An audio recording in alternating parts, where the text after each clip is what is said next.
My name is Adam Daniel Mazet, and I am here with my good colleague, Brett Buhner at Brett Bam. And welcome back to another edition of the show for the DogBone wrap for the iPhone 5. Hi, Brett. Hey Daniel, how are you doing? I am doing groovy peachy. How about you?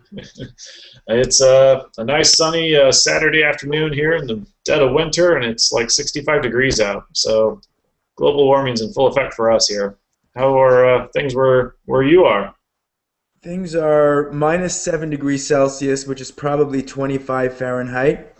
And it's a little bit snowy, and it's dark. Two very different worlds on opposite sides of the Atlantic at the moment. So This is the glory of technology. very much so. So we're talking about a solution to the earbud mess that comes with everybody's iPhone these days, or smartphone in general. This is a really cool product that I noticed just going through campaigns to cover for our show. This one's by a guy by the name of Andrew Glassman in Lafayette, Indiana. And basically, he's invented a prototype that clips on to your iPhone 5.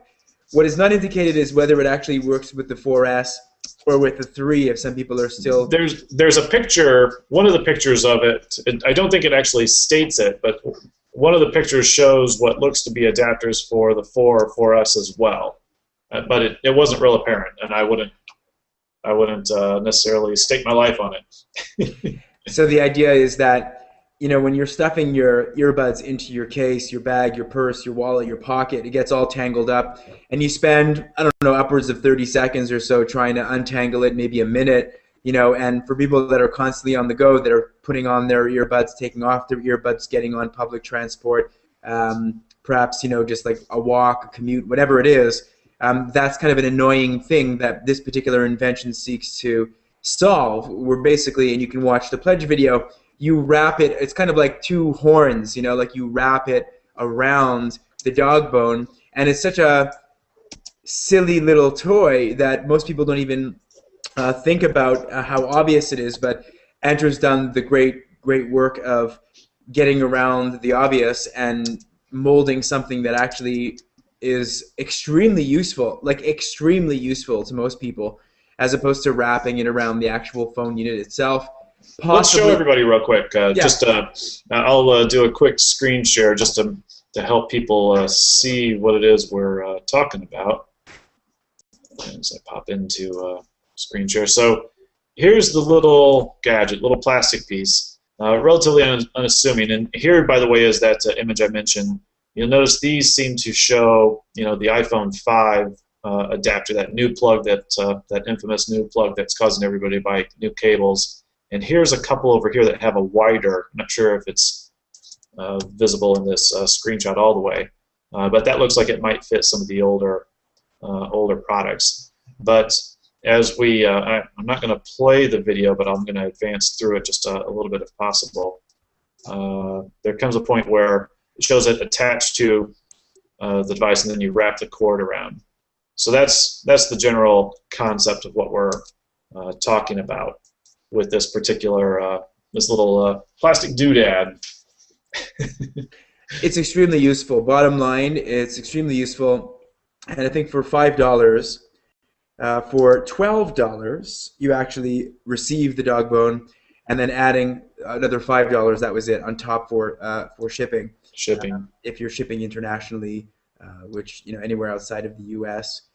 I really like this little toy, although unfortunately there's not much that Andrew's done with the pledge rewards, and that's kind of the thing that stood out for me. You know, for example, his upper level pledge reward for $400. You know, a list of super contributors on the website, and then a letter, you know, and a video chat with the inventor plus a dog bone. I mean, it doesn't really come off as much of an incentive for somebody to donate that amount of money. He's asking for $15,000. He's been around for the last 4 or 5 days. Again, like a campaign that we just covered previous to this, and he's only raised $600 from 21 backers, which, if I'm not mistaken, averages about $30 per per contributor. So he's not really storming out of the gates on this one. He also doesn't have any updates or comments. And he does take a photo of his so-called video studio there underneath the photo you showed us before. But if that's the case, why isn't he putting out more? You know, he could have like he could have a really cool web series over the next 30 days where he shows, you know, zany situations where the dog bone actually comes into play. Like, you know, top 10 reasons why you need a dog bone, and then show himself in a cafe, show himself, you know, on the bus, show himself, you know, driving, showing himself like in an elevator, whatever the case may be, where the dog bone actually has like a concrete use and you can see it in action in full effect. He's not doing that here so far, and he's actually showing it with the amount of money that he's raised thus far. You can see from his Facebook likes on the actual campaign page, he does he is getting like there's over almost 200 people that have liked the concept, but is it translating into actual money? That remains to be seen. He also hasn't connected his Facebook page, and he hasn't connected a Twitter handle. There's no social share type situations here at all. So he's missing a few pieces of the puzzle that would really make this thing popular. It's a really useful, handy, and clever little thing that doesn't cost a lot of money to make and doesn't cost a lot of money to buy. But unfortunately, he's kind of skidding along. What do you think?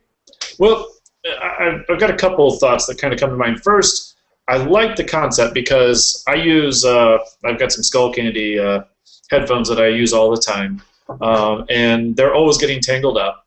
I've tried a number of gizmos like this in the past to try and keep things organized, but I've never seen anything that actually connects to the phone. Now, for me, the connection to the phone raises two problems. One, on my phone, I've got a case that goes around the phone. So my first question would be, would the little bit, it's not a thick case, some are a lot thicker, would the little bit of case that's there prevent this from connecting?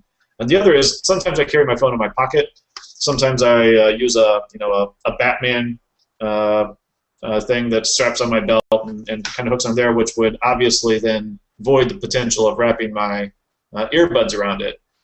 So for me, it would work in some situations. It wouldn't work in all situations. It's a cheap enough little thing that it might be, I could see it being useful enough to buy for the situations that I might need it in.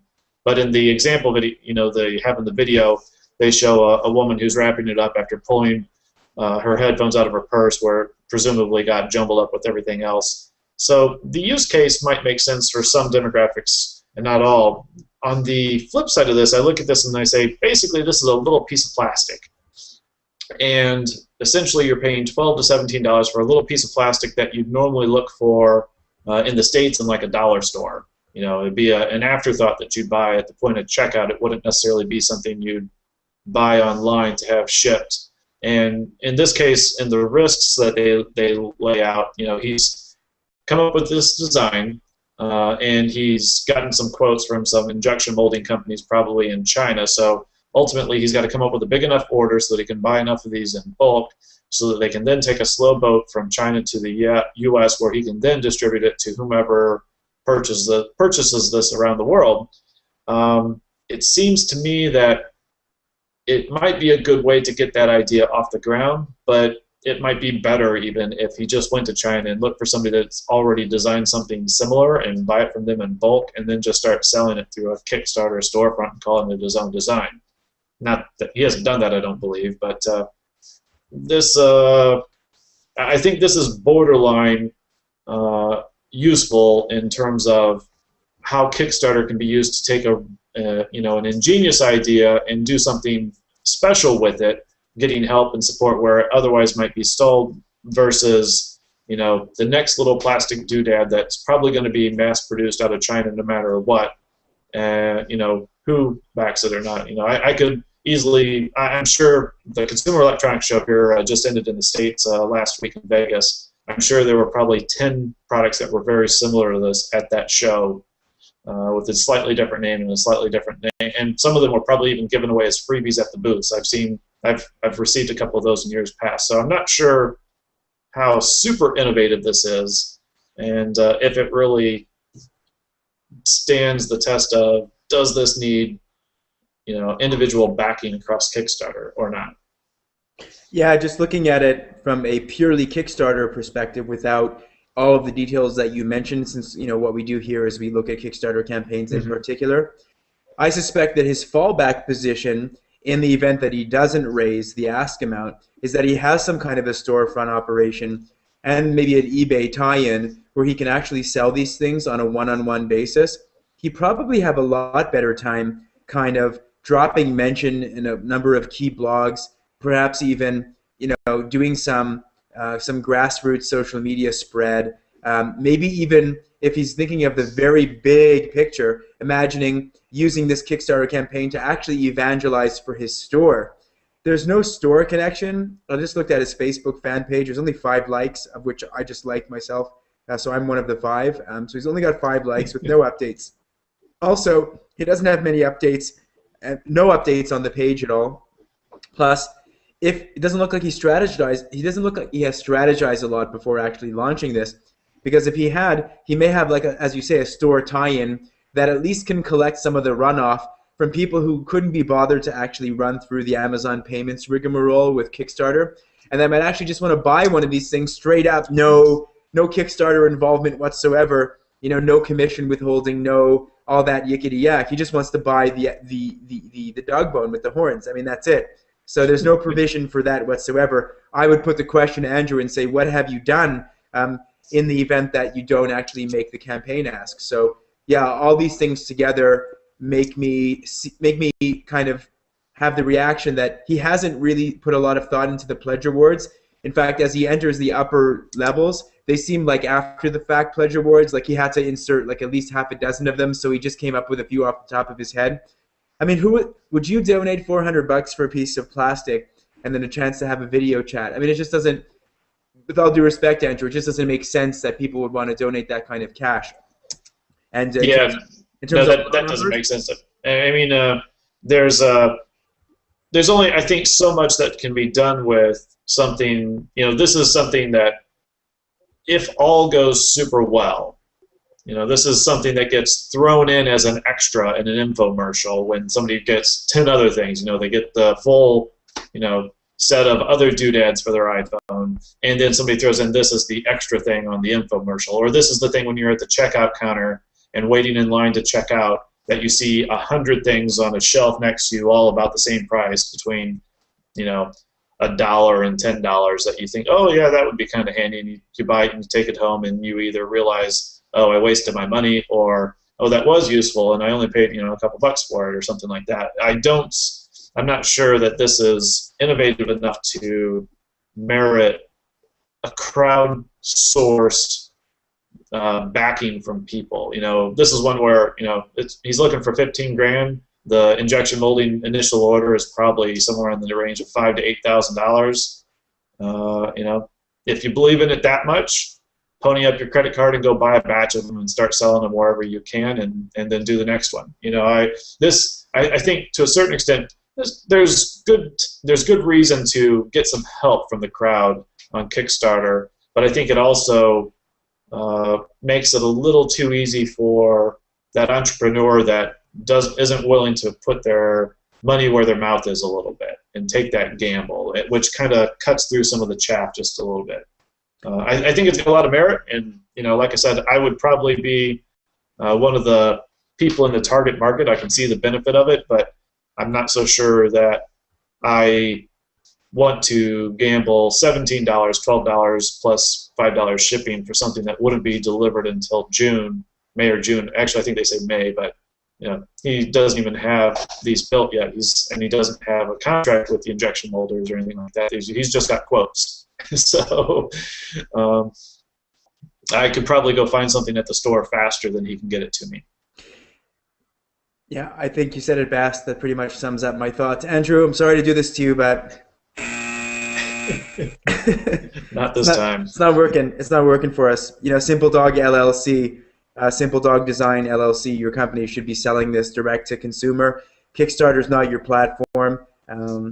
You could do much better just selling it direct, going to all the stores yourself, and just basically being the broker. Yeah, I agree. Very happy to see him prove us wrong. and maybe make his goal and do some of these, but I'm not sure I see it either for this channel. Great thing to sell somewhere else. I'm not sure here's the right place. And on that note, catch you soon, Brett. Yep, see you very soon. Thanks a lot. Take care.